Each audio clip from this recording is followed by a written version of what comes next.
Knowledge का fundamental issue जो है ना, सवाल यही है कि हाउ डज नॉलेज राइज। और ये सवाल इतना सिंपल नहीं है, इसका जवाब बहुत ज़्यादा सिंपल नहीं है। हम जो बात करते रहते हैं ना यूजुअली हमारी बहसों में, जो भी बहस हमारी चलती रहती है, जितने भी एक आइडियोलॉजिकल इश्यूज है, इसका फंडामेंटल यहीं से है, हाउ डज नॉलेज अराइज। और इसका जवाब एंटायरली क्लियर नहीं है।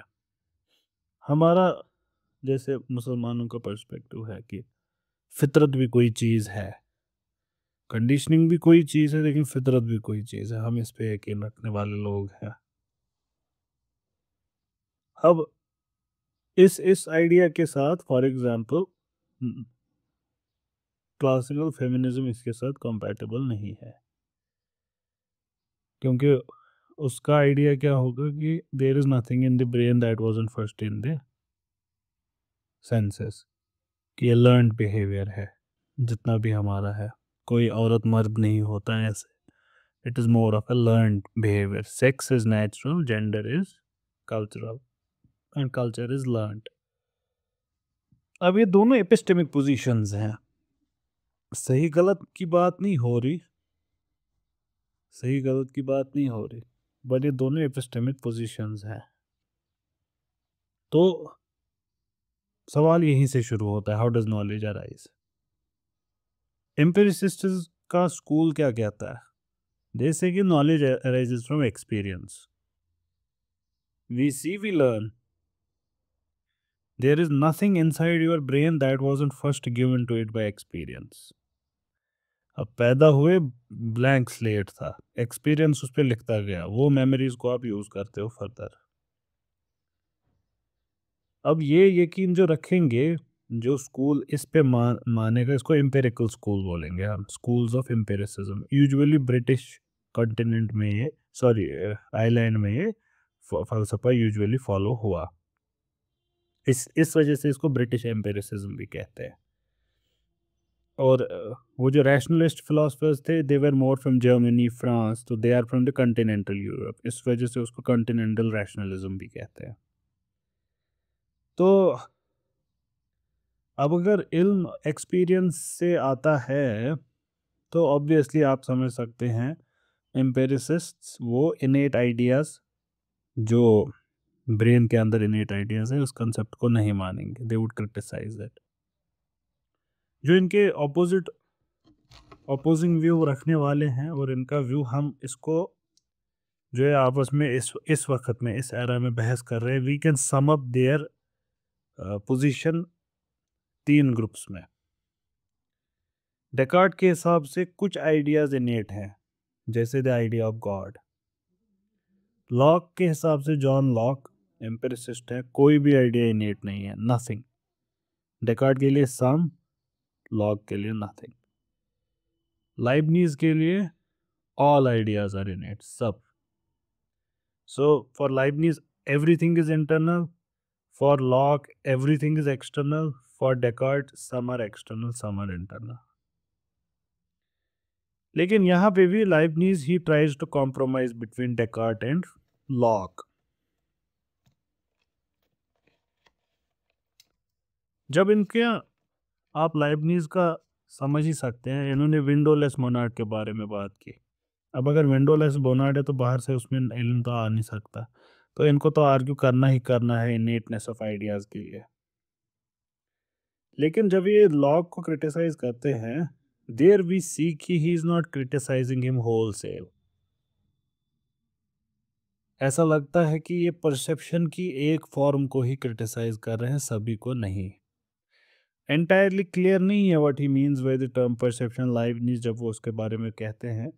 But to begin with, by virtue of his doctrine of appetition and development, हमको इतना तो दिख जाता है he is trying to compromise.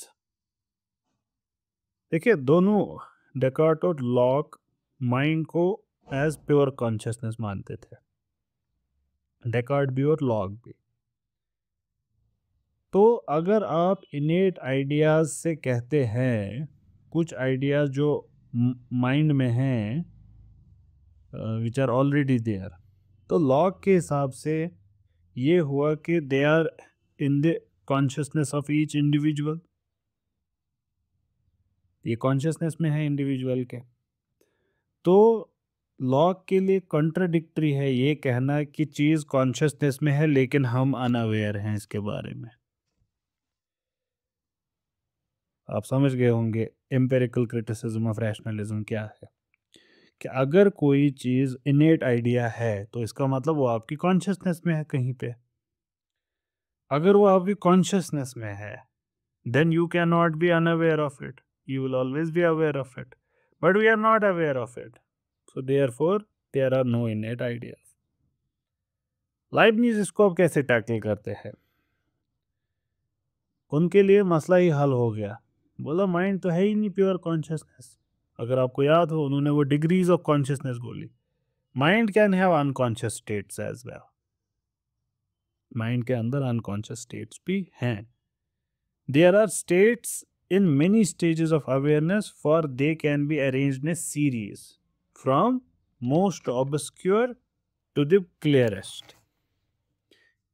छोटे छोटे परसेप्शंस होते हैं, लाइबनिज कहते हैं, इतने छोटे कि हम उनको नोटिस ही नहीं कर सकते, लेकिन जब उनको हम कंबाइन करते हैं दे बिकम नोटिसेबल। अगर माइंड अनकॉन्शियस हो सकता है तब तो कोई मसला है नहीं। अगर माइंड अनकॉन्शियस हो सकता है तब इनेट आइडियाज हो सकते हैं जिनके बारे में हमें नहीं पता। अगर माइंड अनकॉन्शियस हो सकता है तो वो वाला क्रिटिसिज्म भी गया, the child might not know them या idiot might not know them, the person who is mentally challenged he might not know them. Leibniz के हिसाब से एक और बात कि डेकार्ट ने एम्फेसिस डाला क्लियर और डिस्टिंक्ट आइडियाज पे सिर्फ। लॉग जिन चीज़ों के बारे में बात करते हैं दे आर कंफ्यूज्ड परसेप्शंस, इसके बारे में हम पहले बात कर चुके हैं।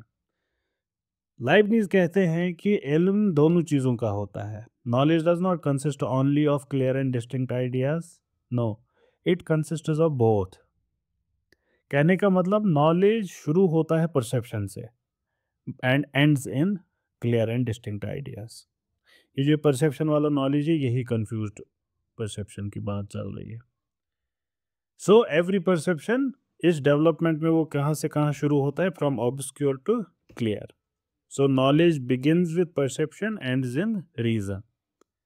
और यही एक तरीका है क्लियर और डिस्टिंक्ट आइडियाज, नेसेसरी प्रोपोजिशंस समझने का, उन तक पहुंचने का। यहाँ पे आपको बिल्कुल दिखेगा प्रिकर्सर टू इमैनुअल कैंट। अब इमैनुअल कैंट का स्टेटमेंट सुने। इमैनुअल कैंट ने कहा था knowledge begins with the senses, proceeds to the understanding and ends in reason. आपको दिख रहा है लाइबनीज में the precursor to Immanuel Kant. In fact अभी जब हम और इसको सुनेंगे तो हमको, I am not sure if you have ever encountered Immanuel Kant, but हम उनको इसके कुछ सेशंस बाद आई थिंक जब हम 3 फिलोसफर्स ख़त्म करेंगे उसके बाद we will reach Immanuel Kant, तो आपको दिखेगा कि yes he is actually an improvement on Leibniz. इसके बाद हमें, मतलब हम अभी तक एम्पेरिसिज्म को क्रिटिसाइज करते आ रहे हैं, इसके बाद हम एम्पेरिकल व्यू भी देखेंगे फ़लसफ़े का। इसके बाद हमें एम्पेरिसिस्ट फिलासफर्स ही देखने हैं। We will take up John Locke first. लेकिन लाइबनीज ने फुल फ्लेजेड एक्सप्लेन नहीं किया उसको अच्छे से। एक्सप्लेनेशन फिर फाइनली इमैनुअल कैंट से ही आएगी। और इनका ऑब्जेक्टिव भी लिमिटेड ही था लॉक को क्रिटिसाइज करने में। इनका मकसद क्या था? इनका मकसद था कि नॉलेज महज एक्सपीरियंस नहीं है, it can not be, it does not consist only of experience. क्योंकि बहुत सारी एलिमेंट्स हमारे इल्म के ऐसे हैं जो एक्सपीरियंस से नहीं आते हैं। तो इस वजह से इन्होंने सोचा कि लॉक जो कहते हैं वो गलत होगा। और लॉक को गलत साबित करने का तरीका क्या है तब? What is the method of showing that pure empiricism, strict empiricism is wrong?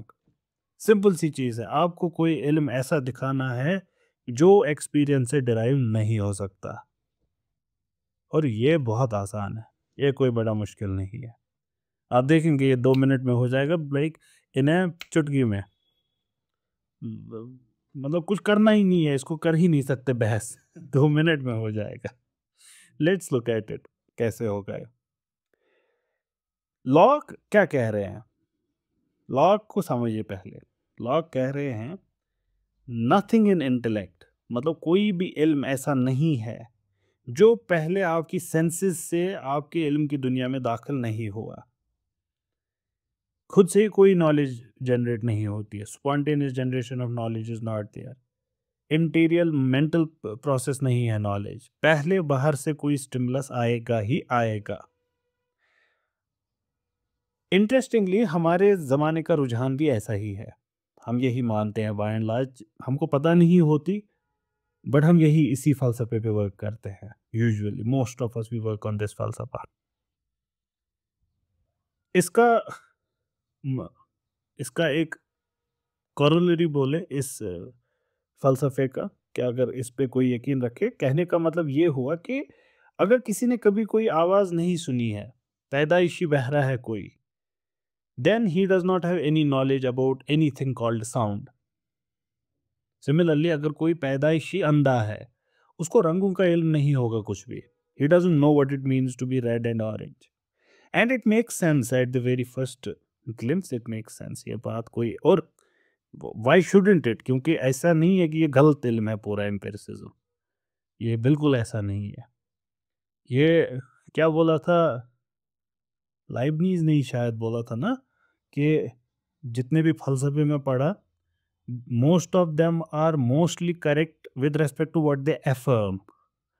तो एम्पिरिसिज्म जब एम्पिरिकल थॉट्स को अफर्म करता है, मोस्टली सही बोल रहा होता है, लेकिन they are wrong in what they deny. जब वो इनेट आइडियाज को डिनाई करते हैं, वहां पे उनकी गलती हो जाती है। Same with rationalists. आगे बढ़ते हैं। लॉक कहते हैं, उनका स्टेटमेंट जो मशहूर तरीन स्टेटमेंट है, यही बात उनकी खुद की लैंग्वेज में, I don't know the pronunciation, but I'll read it. Nibil est intellectu quod non fuit sensuaf. Nibil est intellectu, नहीं है इंटेलेक्ट में, quod non fuit sensuaf, जिसका जो उससे पहले सेंसेस में नहीं था। लाइबनीज ने इसमें बस 3 वर्ड्स ऐड किए। बोला सही कह रहे हो। Nibil est intellectu quod non fuit sensuaf. Nisi iste intellectus. Nisi ipse intellectus, कि नहीं है इंटेलेक्ट में सच में कुछ जो पहले सेंसेस में नहीं था, एक्सेप्ट इंटेलेक्ट इटसेल्फ। ये मैंने कहा था, ये बहुत सिंपल है स्ट्रिक्ट एम्पिरिसिज्म को रिजेक्ट करना। तो ये हो गया रिजेक्ट।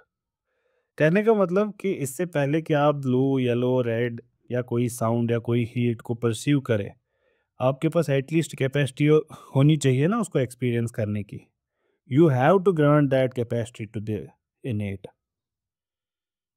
और ये contention you will have to consider. आप देखेंगे यही बैलेंस फिर फाइनली इमैनुअल कैंट ने फलसफे में लाया। तो सीइंग, हियरिंग, परसेप्शन जो है ये इनेट है, इसके कंटेंट्स एक्सपीरियंस पे डिपेंडेंट है। देखना इनेट है, पर दिखेगा जो चीज़ वो एक्सपीरियंशियल है। So the content of thought is external. The capacity of seeing is always there, though one has to depend on the experience to say what is green, what is white, ये सारी चीज़ें। So the very capacity of having an experience is innate to humans. तो root जो है empiricism का Lebanese के हिसाब से वो रैशनलिज्म में है, इनेटनेस में है। अब अगर एक चीज़ साबित हो गई, और ये चीज़ साबित हो गई कि इनेट का इल्म ये इंटरनल है, तो आपको कुछ चीज़ें कंसीडर और करनी पड़ेंगी, क्योंकि ये स्टेटमेंट अब यहाँ रुकेगा नहीं ना, इसके रिपरकशंस हैं। तो इनेट का इल्म इनेट है, तो इनेट का बीइंग का इल्म इनेट है। So the idea of being, तो ऐसे करते करते देयर आर मेनी थिंग्स जिनका नॉलेज इंटरनल है, इनेट है। The idea of being, the idea of unity, causality, substance, identity, ये सारी चीज़ें, और ये सारी चीज़ें इल्म में दे पार्टिसिपेट इन इल्म, they are involve in knowledge. Hence, there is much in knowledge which cannot be derived from experience. यहाँ पे सबस्टेंस के बारे में भी अगर हम थोड़ी सी बात करें ना, लॉक ने सबस्टेंस की एग्जिस्टेंस पे भी क्वेश्चन मार्क्स लगा दिए थे. एंटायरली डिनाई नहीं किया, but did pass on his doubts.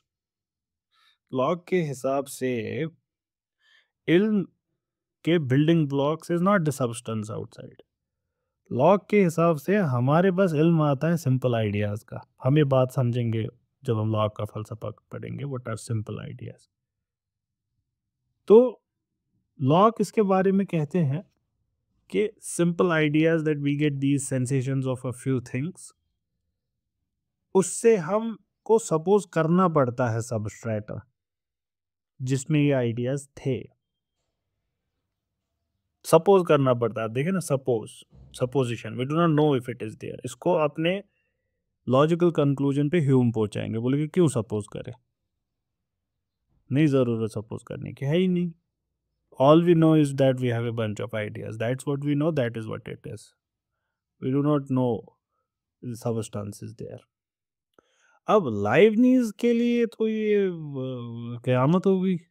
अब उनके लिए तो सारा falsafa ही सबस्टेंस पे डिपेंडेंट है, पूरा मोनेड्स पे डिपेंड. अब कहते ही मोनेडोलॉजी ऑफ लाइबनीज है, तब वो रुकेंगे क्या? नहीं रुके वो. He criticises this Locke's account of substance.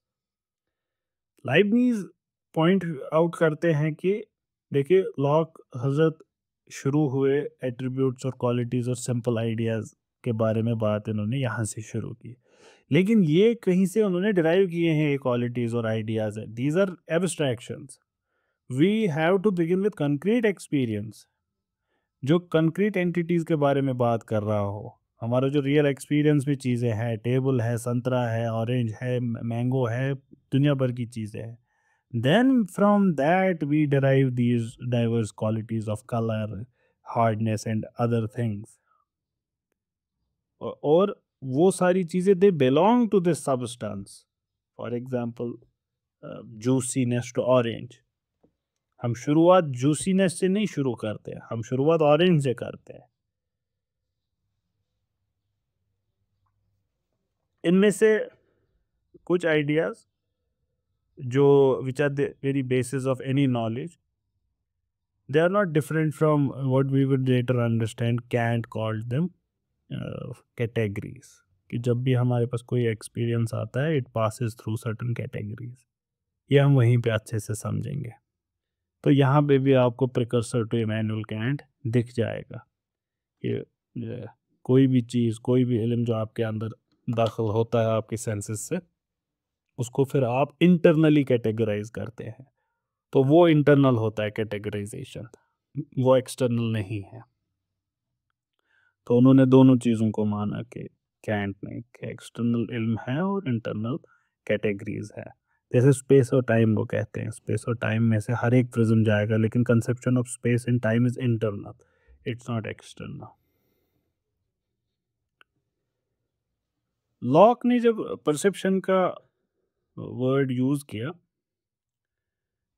he used it in relation to having ideas of external objects. Leibniz के बारे में मैंने आपको इस सेशन के बिगिनिंग में कहा कि लाइबनीज का थोड़ा सा डेफिनेशन डिफरेंट है. अब लाइबनीज के लिए तो परसेप्शन हो ही नहीं सकता. देयर इज़ नथिंग एक्सटर्नल जो एक मोनार्ड परस्यू करे. मोनार्ड तो विंडोलेस है, बाहर है ही नहीं कुछ. So by perception he does not mean वो modification of consciousness by any external object. This is not his understanding of perception. इनके लिए there are only passive states of monads. So monad itself is in different states. तो perception क्या है? Perception means the passive states in each monad which being in their undeveloped stage remain confused.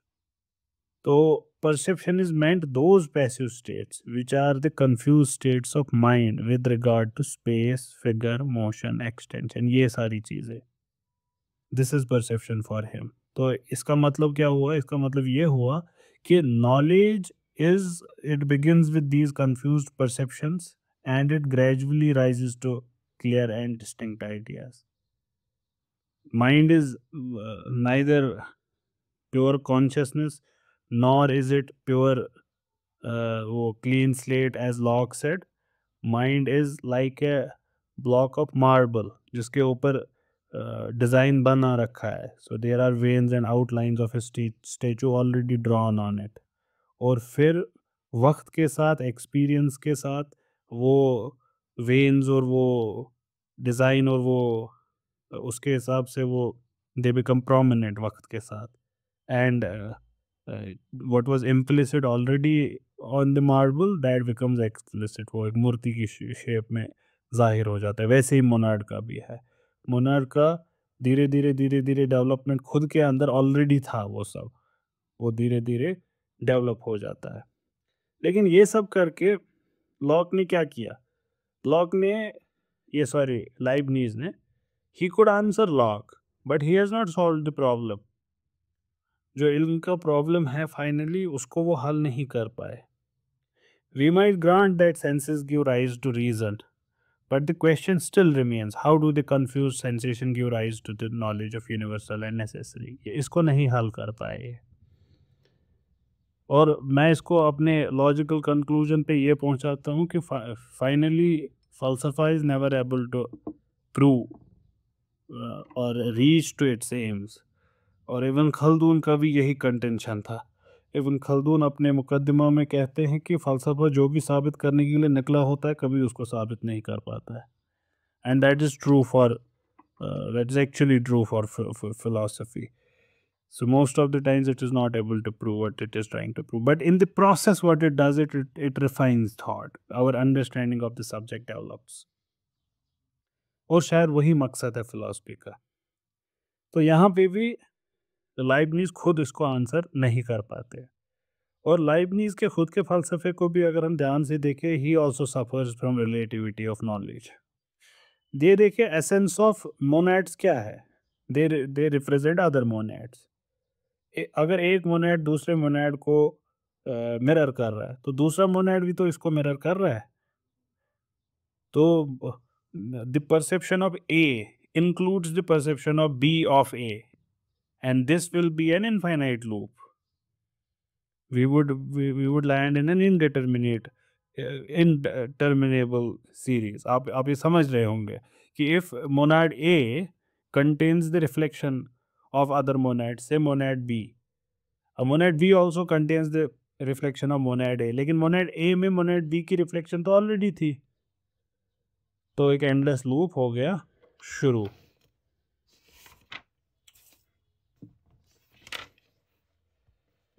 और यहाँ पे भी हमको we have no escape from this relativity of knowledge. But most probably Leibniz aimed at explaining degrees of knowledge. And human knowledge every time falls short of absolute certainty. एक और मसला है Leibniz के लिए, ऑब्जेक्टिविटी ऑफ नॉलेज को कैसे explain करेंगे. Each monad mirrors other monads. तो each monad is nothing but a series of representations. Even an infinity of little mirrors with nothing but each other to reflect must at once collapse into absolute vacuity. मतलब है क्या content of what they are reflecting? If everyone let's start from zero, what would they be reflecting at that time? Nothing. So it's like two mirrors जिनके बीच में कुछ है ही नहीं. What are they reflecting? Nothing. और शायद इसी वजह से Leibniz he just denies all matter time space everything. इसको कहते हैं हमारे ऑथर कि ये जो होपलेस स्टेट है मोनेड्स की, we can compare it to the unhappy state of certain islanders who maintained themselves by washing one another's clothes. और फाइनली ये जो लाइबनीज का फ़लसफ़ा है हम इसको सोलिप्सिस्टिक भी कह सकते हैं कि self is all that can be known. बाहर का कोई इल्म हम रख नहीं सकते. अगर मोनेड्स विंडोलेस है then how can it go outside itself और the existence of other monads. इसको कैसे पता चलेगा. ये ऑब्जेक्शन का आंसर वैसा ही हो सकता है जैसे कैंट का अननोवेबल का आंसर था, न्योमा का आंसर। कैंट ने क्या कहा था? अगर कैंट ने कहा था न्योमा के बारे में, नॉमिना के बारे में, we can never have any knowledge, but this is a knowledge about noumena, this is itself a knowledge of it. So Kant defended his unknowable by pointing out that we know that there is something, yes, but we do not know what. वैसे ही यहाँ पे भी knowledge, even when it is encased in one single monad, ये अपने अंदर implication रखता है बाकी monads की. In other words, knowledge by its very nature takes reference to other monads. यहाँ पे इनका फ़लसफ़ा मुकम्मल हो जाता है। फिर इस फ़लसफ़े के कुछ इम्प्लिकेशंस है, उसको हम देखेंगे इनके दीन के तसव्वुर के बारे में, खुदा के तसव्वुर के बारे में। देखते हैं क्या लाइबनीज़ का सिस्टम भी डेकार्ट की तरह खुदा के अराउंड ही रिवॉल्व करता है। God is the centre of his monadology. ये कोशिश करते हैं अपने फ़लसफ़े में तो रेकनसाइल बिटवीन उनके एरा में जो साइंस की प्रोग्रेस चल रही थी और थियोलॉजी। हमारे पास कोई रीज़न नहीं है to doubt Leibniz was not a theist,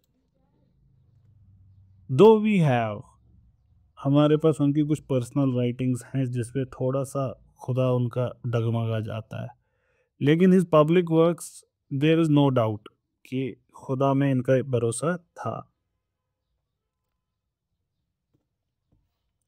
लेकिन ये जो इनका खुदा का तसव्वुर है, ये इनके फ़लसफ़े से डिराइव होता है कि नहीं, इस पे डेफिनेटली क्वेश्चन मार्क्स हैं।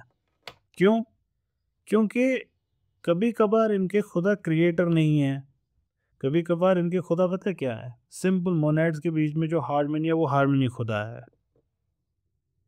अगर ये बात है जो कि वो कहते हैं, तब इन्होंने स्पिनोजा से नई बात क्या की? कोई नई बात नहीं की। Nature itself would become God. कभी कभार इनके खुदा और डिफरेंट हो जाते हैं। He is the crown monad. Series of monads में the highest monad is God monad, but then God becomes part of all of the monad, मतलब he is one of them. कहीं और he is the creator of monads. तो एक और मसला, अगर मोनाड्स created हैं तब हमने ये क्रिटिसिज्म बार बार किया, तो उनको इटर्नल क्यों कह रहे हो? अगर वो अनक्रिएटेड है तब फिर खुदा का तसव्वुर नेसेसरी कैसे है? अननेसेसरी है। क्यों ज़रूरत है हमको उनको? ओकम्स रेजर लगाओ, रिमूव करो। अगर खुदा से पहले मोनाड्स थे, या अगर खुदा से they just proceed from God in some way, तब क्या रिलेशन क्या है इनका आपस में? इनका आपस में रिश्ता कैसा है? What exactly is their relation? इस रिलेशन को लाइबनीज एक्सप्लेन करते हैं जैसे monads proceed from God the way radiations proceed from sun. जैसे लाइट सन से निकलते वैसे monads they leave from God. जैसे थॉट्स कम इनसाइड माइंड, वैसे। लेकिन तब मोनेड्स का स्टेटस रिड्यूस हो गया ना। They are just in the modes of God, they are nothing more than that. तो स्पिनोजा ने क्या दूसरा बोला था? उन्होंने भी तो यही बोला था। तो लाइबनीज जितना भी स्पिनोजा से भागने की कोशिश कर रहे हैं, the ghost of Spinoza continues to haunt him. कुछ बदला नहीं इनके फलसफे से। लाइबनीज खुदा के होने के बहुत सारे प्रूफ देते हैं। इनमें से सबसे इंपॉर्टेंट प्रूफ है ऑन्टोलॉजिकल प्रूफ।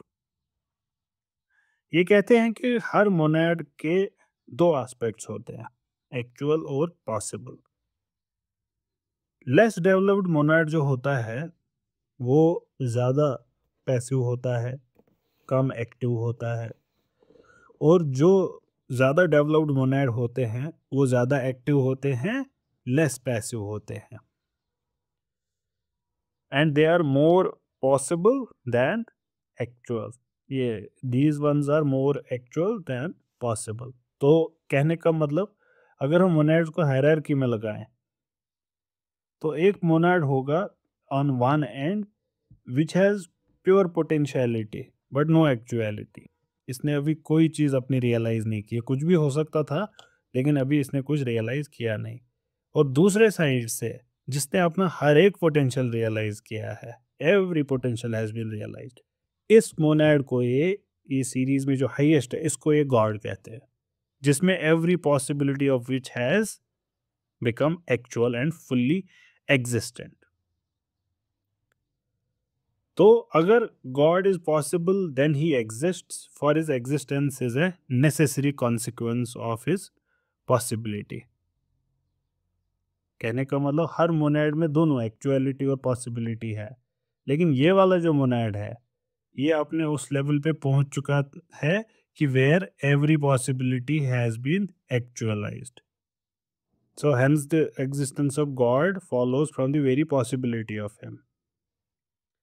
अब आपको यहाँ पे अगर डेकार्ट पे जो क्रिटिसिज्म हुआ था तो आपको यहाँ पे भी अप्लाई कर सकते हो। इन्होंने भी एग्जिस्टेंस को एज अ क्वालिटी लिया है विच यू एक्वायर, लेकिन हमने देखा कि वो एक टेनेबल पोजीशन नहीं है, उसको इमैनुअल कैंट ने रिजेक्ट कर दिया।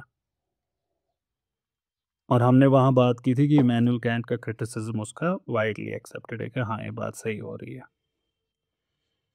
ये आगे बढ़ते हैं कॉस्मोलॉजिकल प्रूफ, ये ऐड करते हैं अपने इस आर्ग्यूमेंट में फर्दर आर्ग्यूमेंट्स, दो तीन आर्ग्यूमेंट्स देंगे, हम सब देखेंगे क्विकली। अब लेकिन इसमें भी एक इनजस्टिस ना करें, ऐसा नहीं है कि लाइबनीज अपने वर्क में एक लाइन में जैसे हमने यहाँ पे पढ़ लिया तो नहीं, he would describe it, obviously there would be nuances to it, he would describe everything अगर ये and all। हम सतह पे हम वो क्या कर रहे हैं कि we are just doing the remote sensing of the area। तो क्या कहते हैं ये, हर एक पर्टिकुलर चीज कंटिंजेंट है क्योंकि हम उसकी नॉन एग्जिस्टेंस तस्वुर में ला सकते हैं। We can think of anything at the same time think of its not existing. Leibniz इसको आगे बढ़ाते हैं और कहते हैं कि ये सिर्फ हम पर्टिकुलर्स के बारे में नहीं कर सकते, अगर हम यूनिवर्स को एज ए होल भी ले, we can imagine and think of its non existence. इस वजह से universe as a whole contingent है। स्पिनोजा के लिए यूनिवर्स नेसेसरी था। तो लेकिन हर एक कंटिंजेंट चीज, अगर आपको याद हो पिछला सेशन, हर एक कंटिंजेंट चीज जो होती है, the truth of a contingent thing is established how, by sufficient reason. There should be a sufficient reason to for its existence. Hence the universe as a whole ये कंटिंजेंट है, there must be a sufficient reason outside the universe which makes its presence possible. ये sufficient reason खुदा है। अब इस proof में इसका जो वैलिडिटी है किस पे डिपेंडेंट है, लॉ ऑफ सफिशिएंट रीजन पे। अब लॉ ऑफ सफिशिएंट रीजन पे हम एग्री करते हैं या नहीं, इस पे बहस है। दूसरा, ये ऑन्टोलॉजिकल प्रूफ पे भी डिपेंडेंट है क्योंकि ये एग्जिस्टेंस की नेसेसिटी एज्यूम करता है। तो ये दोनों मसले हैं कि necessary being has to be existent as well. Leibniz का तीसरा प्रूफ बड़ा इंटरेस्टिंग है। It's a proof based on eternal truths. ये कहते हैं कुछ प्रपोजिशंस हैं जो हमेशा सही हैं। एग्जाम्पल 1 + 1 = 2, कहते हैं ये इटर्नल ट्रुथ है, 1 + 1 = 2, ये हमेशा सही है। अब इटर्नल ट्रुथ्स का जो बेसिस है ये कंटिंजेंट नहीं हो सकता है, it must be found in eternal truths itself. But a reason for what exists must itself exist. किसी चीज के होने की वजह जो है वो वजह का होना भी जरूरी है। Therefore, eternal truths must exist, and they can exist only in an eternal being, as thoughts in the mind of God. And finally, उनकी मोनेडोलॉजी को हम समझ चुके हैं काफ़ी हद तक, उनके अंदर हार्मनी है।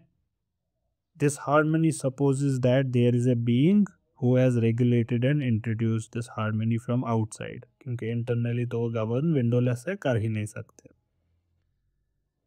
अब ये जो खुदा है लाइबनीज का, ये जस्ट और लविंग गॉड है,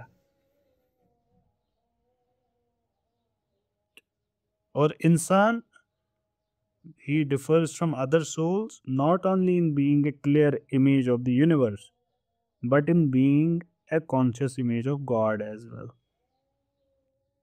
और अगर वो conscious image of God है so he can know and imitate him. ये हायर इल्म है जो उसको कहता है कि he is not only what an inventor is to the machine, he is also like a prince to his subjects, he is like a father to his children.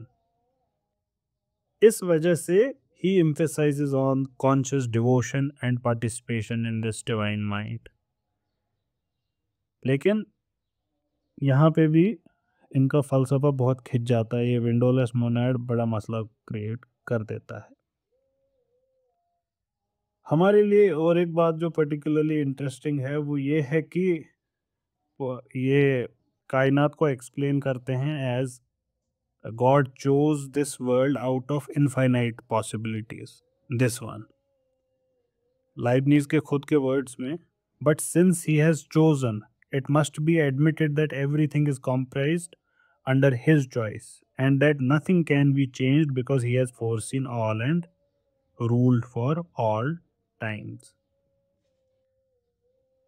अगर खुदा, if God is good, and if God has foreseen everything, तब problem of evil कैसे explain होगा?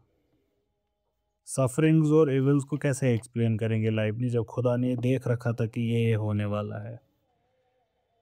यहाँ पे Leibniz answer करेंगे। वो कहते हैं कि ये जो कायनात है it is the wisest and the best choice possible, so it must be the best world possible. वो कहते हैं कि हाँ इविल है लेकिन it contributes to the greater perfection of the universe as a whole. Evil good की खूबसूरती बढ़ाने के लिए है, जैसे एक पेंटिंग में, एक पिक्चर में the shading increases its beauty. Leibniz evil को 3 कैटेगरीज में डिवाइड करते हैं। मेटाफिजिकल इविल इनके लिए वो है every Monod is limited and can not but suffer from its physical and intellectual limitation. ये नेसेसरी इविल है इतना। Physical evil, this kind of evil God wills through, though for the good of man.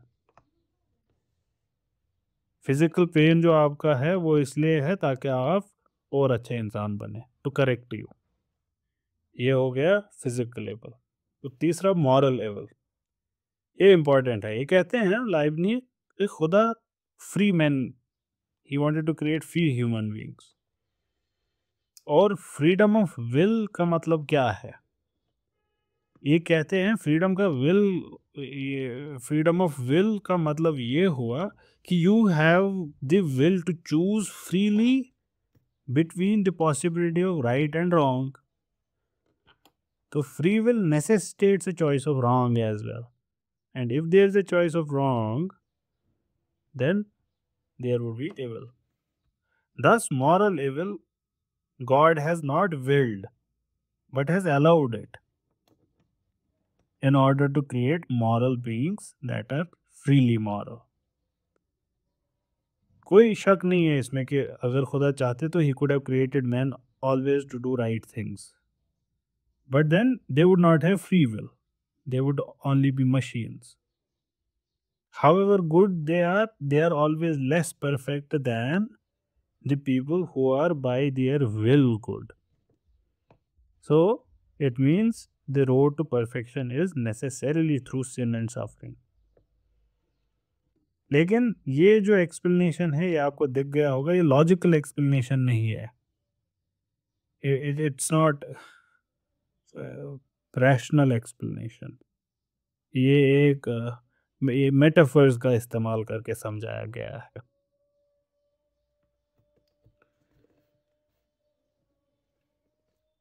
यहाँ पे हमको ये भी पता चला कि लाइबनीज फ्री विल के कायल हैं। सो man for him is free to pursue his perfection. लेकिन आप अभी देखेंगे कि Leibniz falls in a trap, and a trap I think he does not come out of. ये जो इंसान के अंदर फ्री विल है टू परस्यू हिज परफेक्शन, ये परफेक्शन है, ये क्या है? Enlightened benevolence of all. लेकिन ये फ्री एक्शन है इंसान का, अगर हम इसको थोड़ा सा डीपली एनालाइज करने की कोशिश करें, then it's not an action that is without some sort of determinism. Why? Because nothing can start de novo. Without any cause कोई चीज शुरू हो सकती है क्या? लाइबनीज के यूनिवर्स में भी विदाउट कॉज कोई चीज शुरू नहीं हो सकती। अगर हर एक्शन का कॉज है, if it is rooted in an antecedent moment, तब तो वो डिटर्मिनिस्टिक व्यू हो गया ना यूनिवर्स का। ये बहुत अच्छी चीज है to meditate upon. Close your eyes sometimes and think about it कि where are my actions coming from. Because materialistic world view जो दुनिया का है, this is one thing which really breaks it apart. इसको तोड़ देता है टोटली। अगर इसको आप सोचेंगे बहुत देर तक, इस पे मेडिटेट करेंगे कि ये जो एक्शन है, फाइनली ह्यूमन एक्शन, हाथ उठाना, हाथ नीचे रखना, बाजू को हिलाना, चलना, ये एक्शन इमिनेट कहाँ से हो रहा है? हर एक चीज का बैक बैक में कोई कॉज होता है। A ball will not start rolling of its own, someone has to push it। वैसे ही आप जब फॉर एग्जाम्पल यही छोटी सी चीज हाथ उठाना, ये हाथ उठेगा क्यों? There has to be an action. आप बोलेंगे कि प्रोटॉन्स और इलेक्ट्रॉन्स का कोई मोमेंट है जो किसी मसल को कंट्रैक्ट करता है और दूसरे मसल को एक्सटेंड करता है, उसकी वजह से आपका बाजू ऊपर उठता है। But that's not a complete explanation of the phenomena. यहाँ पे ख़त्म नहीं होता, आगे बढ़े थोड़ा सा कि प्रोटॉन्स और न्यूट्रॉन्स में, ये इलेक्ट्रॉन्स में, what ever all ions etcetera, what ever the exactly physiology is, उनके अंदर तो ये खुद मुख्तारी है नहीं ना कि वो ये करेंगे। वो क्यों करेंगे? There must be another reason. Further further आप पहुंच जाएंगे इंसान के माइंड में, कि माइंड में कुछ ऐसे इलेक्ट्रिक आग डेवलप होती है जो मसल तक इंफॉर्मेशन पहुंच जाती है, जिसकी वजह से मसल कंट्रैक्ट होता है। वो आग का प्रोडक्शन क्यों होता है? And finally you will end up at something which is you. इसके बारे में आप करिएगा। I talk to many the atheists which are actually searching for something। तो there are atheists which are actually religious, जो dogmatic atheism को follow कर रहे होते हैं। There are other atheists who are really willing to go an extra mile to understand। When you talk to them about this, they are able to appreciate it। They are really about to appreciate it because हमारा जो experience है ये free experience है। ये हमको बता देता है कि हाँ, हम हैं खुद मुख्तार, लेकिन वर्ल्ड का व्यू materialistic है। So every motion that happens is actually a miracle because it comes out of thin air, out of nowhere, literally out of nowhere, without any cause, comes out of nowhere। तो अगर purely अनडिटरमिन्ड action माने, so what we are seeing an abrupt action also takes place, abrupt, out of nowhere, nothing, कुछ नहीं हुआ, अचानक से हो गया एक्शन खुद से। there was no preceding cause to it। ये लॉ ऑफ कंटिन्यूटी को चैलेंज करता है, डिस्ट्रॉय कर देता है। हर एक एक्शन पास्ट एक्शन से डिटरमिन्ड होना ही पड़ेगा उसको। And now how would Lebanese solve it? एक साइड से फ्री विल, दूसरे साइड से डिटर्मिनिस्टिक, नहीं कर पाएंगे सॉल्व। हम एक्सप्लेनेशन पढ़ते हैं लेकिन आप देखेंगे नहीं कर पाए सॉल्व। ये कहते हैं जितना हम इग्नोरेंट पास्ट एंटीसीडेंट्स के बारे में होंगे, उतना डिटरमाइंड हमारा एक्शन है। आप अभी कुछ देर बाद बोलेंगे कि ये तो सुपिनोजा है फिर से। The more we act from clear ideas and distinct perceptions, the freer we are। ये फ्रीडम क्या है? ये सेल्फ डिटर्मिनिज्म है। That you are acting out of your own nature, not externally determined। Ditto Spinoza। कोई नई बात नहीं। Spinoza ने भी definition of freedom he change कर दी, इन्होंने भी डेफिनेशन ऑफ फ्रीडम चेंज कर दी। इनफैक्ट लाइबनीज स्पिनोजा ही है दूसरे तरीके के। इन्होंने जितना भी फ्रीडम को एस्टेब्लिश करने की कोशिश की, असली में इन्होंने फ्रीडम डिनाई ही किया है। पहले तो मोनेड क्या है, it's only a कॉग in the great machine of pre established harmony. तो कहाँ का फ्रीडम, कैसा फ्रीडम? दूसरा, हर एक चीज़ प्री डिटरमिन्ड है हर एक मोनेड के अंदर। इट मेक्स नो डिफरेंस कि whether a monad is determined internally और externally, it is finally determined. Spinoza पे भी यही क्रिटिसिज्म था, बाहर से अंदर से कहीं से वो डिटरमिनेशन है। तो Leibniz is essentially following into Spinozism. दोनों के लिए फाइनली फ्रीडम क्या है? अपने रियल नेचर से वर्क करना। That is what is freedom for them, and it's a very beautiful definition of freedom, true. But then it simply is not able to explain हमारा जो एक्सपीरियंस है, real जिंदगी का एक्सपीरियंस जो हमारा है। We feel we are free to a large extent. खैर, Leibniz का जो सिस्टम है, ये एक बहुत ही खूबसूरत सिस्टम है बाय एंड लार्ज। इसका जो ये प्लूरलिस्टिक व्यू ऑफ वर्ल्ड है, मेनी साइडेडनेस जो इसने दिखाया है, वो रिचनेस जो है इसकी, उसकी तारीफ करना, मतलब क्या तारीफ ही करे, वो खुद में एक बहुत बड़ा एक सिस्टम है। बहुत कन्फ्लिक्टिंग व्यूज़ इनके एरा के। It was an era of turmoil of thought. हर कोई अलग बात कह रहा था, और ये हर सिविलाइजेशन में ये एक वक्त आता है जिस वक्त कन्फ्लिक्टिंग थॉट सोशल मीडिया पे चल रहे होते हैं। अब उस ज़माने का सोशल मीडिया किताब थी, तो उस ज़माने में ये किताबों में चल रहा है कन्फ्लिक्टिंग थॉट्स। इन्हीं के टाइम के है स्पिनोज़ा भी, डेकार्ट भी और लॉक भी, all four saying different things. हमारा एरा भी यही एरा है। This era for us is where we are like कि हमको सेक्युलरिज्म चाहिए, हमको राइट विंग चाहिए, हमको लेफ्ट विंग चाहिए, क्या चाहिए? मंदिर बनाएंगे, मस्जिद बनाएंगे, आवर टाइम इज दैट। तो एक और चीज़ हमको यहाँ पे माननी पड़ेगी, कोई भी फ़लसफ़ा हर एक चीज़ एक्सप्लेन नहीं कर पाता है at the end of the day. तो इसीलिए ये भी सच है, और इसको only an ignorant of knowledge is not able to accept that finally all knowledge is faith based. कि फाइनली फेथ ही है जिस पे ह्यूमैनिटी वर्क कर रही है, चाहे फिर वो साइंटिफिक नॉलेज ही क्यों ना हो, वो भी किसी चीज़ पे फेथ रखता ही रखता है। तो यहाँ पे भी हमको लाइबनिज को इतना क्रेडिट देना पड़ेगा। ये सारी फिलोसफर्स ओवर एंथुजियास्टिक हैं कि नहीं हम कर लेंगे एक्सप्लेन, लेकिन हम हर एक में देखते आ रहे हैं कि कुछ ना कुछ रह जाता है। Yet we have to give credit to Leibniz कि he at least tried to synthesise a large number of facts inter meaningful हो। जितना हो सका था हर एक चीज़ को एक्सप्लेन करने की इन्होंने कोशिश की। और कोई भी synthesis, it depends upon some kind of vision which you already had, some kind of key notion. Leibniz का सिस्टम भी किसी की नोशन पे खड़ा है। इसके बारे में बर्टन रसल कहते हैं, Leibniz in his private thinking is the best example of philosopher who uses logic as a key to metaphysics. This type of philosophy begins with Parmenides and is carried further in Plato, and who uses it in the theory of ideas. Spinoza also belongs to this type, so does Hegel and Leibniz of course. In other words, Leibniz ने अपना metaphysics का system अपने notion of subject and predicate से start किया। Leibniz के हिसाब से जो इनसे पहले और भी फिलोसफर्स थे उनका भी यही कहना था कि हर एक प्रपोजिशन में एक सब्जेक्ट होना और एक प्रेडिकेट होना ज़रूरी है, और उनके अंदर एक रिलेशन।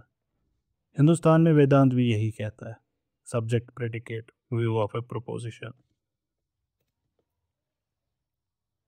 लाइबनीज ने कंसिस्टेंटली ये कहा कि subject predicate notion of proposition जो है, जब उसको हम आगे बढ़ाएंगे, then we will have to come to the conclusion that there is only one subject finally, और हर एक चीज़ उस सब्जेक्ट का प्रेडिकेट है।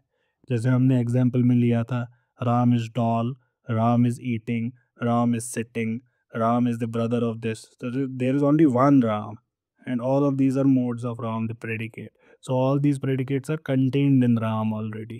तो वैसे ही जब हम लाइबनीज का ये प्रेडिकेट और सब्जेक्ट का कॉन्सेप्ट इसको आगे बढ़ाएंगे, तो हम नेसेसरली सुपिनोजा पे ही पहुंचेंगे। तो he is not able to escape Spinozism. हमने इन 13 सेशंस में हमने हमने पहले तो एरिस्टोटल और प्लेटो भी देखा। हमने डेकार्ट, स्पिनोजा और लेबनीज से थोड़ा सा इम्प्रेशन लेने की कोशिश की। Try to know the absolute reality without prior study of any nature. बाहर से हमने कोई इल्म नहीं लिया, हमने सिर्फ अपने दिमाग के अंदर झांका और फर्दर नेसेसरी ट्रुथ्स को ऑब्टेन करने की कोशिश की। हमने एक मैथमेटिकल दुनिया एस्टेब्लिश करने की कोशिश की। लेकिन इसमें बाहर का जो हमारा लिविंग एक्सपीरियंस है इंसानों का, उस वी नेवर वेंट देयर। ये काम किसने किया? ये काम किया ब्रिटिश एम्पेरिसिस्ट्स ने। और ये जो एम्पेरिकल स्टडी है, इसको ब्रिटेन के आइलैंड पे ही ज़्यादा फोकस में लाया गया ऑफ स्टडी।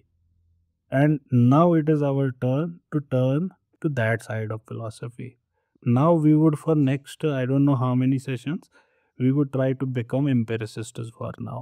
और देखते हैं कि और empirical thought बहुत important thought है, क्योंकि it is a kind of mother of all our thoughts जो current world में ज़्यादा से ज़्यादा acceptance, मतलब हमारा जो वर्ल्ड व्यू ज़मीनी सतह पे है, हिंदू मुस्लिम सिख ईसाई सबका, लेफ्टिस्ट राइटिस्ट सबका ज़मीनी सतह पे जो फ़लसफ़ा है वो यही है। हम जॉन लॉक के फ़लसफ़े से आराम से डिराइव कर सकते हैं कार्ल मार्क्स का कम्युनिज़्म। हम जॉन लॉक के फ़लसफ़े से मैरी वोल्स्टोनक्राफ्ट का फेमिनिज़्म आराम से डिराइव कर सकते हैं। हम जॉन लॉक के फ़लसफ़े से वियना सर्कल का लॉजिकल पॉजिटिविज़्म और ऑगस्ट कॉम्टे, फ्रांसिस बेकन, तो वो इनसे पहले हैं। आई एम नॉट सेइंग कि historically we will derive one from another, I mean logically हम इससे करंट दुनिया का वेरिफिकेशन प्रिंसिपल, साइंटिफिक मेथड, ये सारी चीज़ें डिराइव कर सकते हैं। तो इस वजह से empiricism is a thought which we need to understand. Empiricism में हम 3 फिलोसफर्स लेंगे, जैसे हमने यहाँ पे 3 फिलोसफर्स लिए। हम पहले लेंगे जॉन लॉक, फिर हम लेंगे बर्कली, और फिर हम लेंगे फाइनली डेविड ह्यूम। और इससे हमने क्या किया होगा, हमने रैशनलिज्म और एम्पिरिसिज्म दोनों फलसफे समझ लिए होंगे, और फिर हमको पता चलेगा कि Leibniz was right, that both of them are right in what they affirm, but both of them are wrong at what they deny. और उस चीज़ को फिर सेटल करने के लिए we will study after that Immanuel Kant, जो उनको ब्रिज करेगा दोनों को। So on that note, we end today's session.